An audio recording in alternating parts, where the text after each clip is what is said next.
और रिश्ते तोड़कर जी रहा है, बहन से, भाई से, ससुराल से, फला से। कितने लोग हैं छोटी छोटी बातों पे रिश्ते तोड़ लेना। और ये खेल तमाशा बन गया है। लव मैरिज, लव मैरिज, पहले प्यार करो उसके बाद शादी करो। उससे भी आगे बढ़ गए लोग, पहले बच्चे जन लो उसके बाद शादी कर लो। लिव इन रिलेशन, ताल्लुकात से निभाते रहो, चलते रहो। 1 हफ्ता 2 महीने हम साथ रह के देखेंगे कि सेट होते कि नहीं होते की, उसके बाद फिर शादी कर लेंगे। इसके साथ रहे, उसके साथ रहे, उसके साथ रहे, सेट किसी के साथ नहीं हुए तो क्या करते?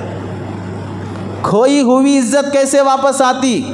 दुनिया 1400 साल, अल्लाह के नबी के 1400 साल से लेकर अब तक लोग शादियां नहीं किए, बच्चे जन्म नहीं दिए, सुकून से नहीं रहे। वो सब लोग यही सोचे कि पहले हम देख लेंगे सेट होते कि नहीं होते कि उसके बाद शादी करेंगे।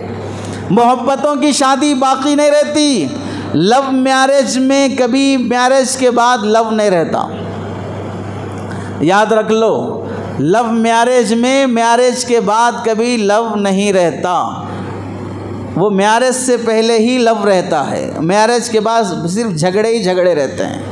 99% शादियां लव मैरिज की जो भी होंगी, पूरे झगड़ों के बाद खुला तलाक की नौबत पे आएगी। मेरी शादी लव मैरिज नहीं है, अरेंज मैरिज है।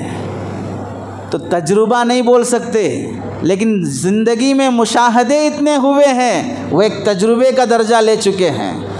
इतने केसेस देख चुके हैं। बड़ी मोहब्बत से देख के शादी किया था, 6 महीने भी नहीं गुजरे, पता चला किसी और से आशिकी चल रही है। एक्स बॉयफ्रेंड फिर वापस आके A to Z कर दिया है। इस वास्ते पूरी ज़िंदगी ख़त्म। अब शोहर होते हुए बॉयफ्रेंड के गुंडों के साथ टपकाने की कोशिशें चल रही है। शोहर को टपकाने की प्लानिंग हो रही है। शोहर को ब्लैकमेल किया जा रहा है। शोहर से पैसे वसूल किए जा रहे हैं। कुछ भी करोगे तो मार देंगे, फलां कर देंगे। कौन? तुम्हारी गर्लफ्रेंड ही से, शादी से पहले गर्लफ्रेंड थी, अब ये मौत की फ्रेंड बन गई है। अब ये मौत की फ्रेंड बन गई है, कब निकलती नहीं मालूम। लव मैरिज नहीं चलेगा।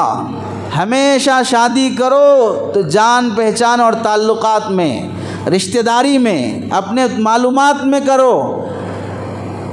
फेसबुक पर, ट्विटर पर, इंस्टाग्राम पर, गूगल पर देख कर नहीं, वहाँ बायोडाटा देख कर नहीं, अखबारात में देख कर नहीं। जो जहाँ पर रिश्ते ढूंढेगा उतने घटिया रिश्ते वहाँ पर मिलेंगे। इज़्ज़तदार घरानों के रिश्ते वहाँ पर फेसबुक ट्विटर पे नहीं आते हैं। इज़्ज़तदार घरानों के रिश्ते घर पे आते हैं। वो वाया नहीं आते, वो डायरेक्ट आते हैं। लव मैरिज जितने भी होते हैं नहीं होंगे। अब क्या होगा? बीवी की मोहब्बत में माँ बाप को छोड़ के जा रहा है, बीवी की मोहब्बत में, प्रॉपर्टियों में, बहनों की विरासत में, इन सब में हड़पना कर रहा है। ये सब जुल्म, ज़्यादतियाँ, रिश्ते नातों के तोड़ने के जब तक ख़त्म नहीं होंगे, अल्लाह ताला बख्शिश नहीं करेंगे।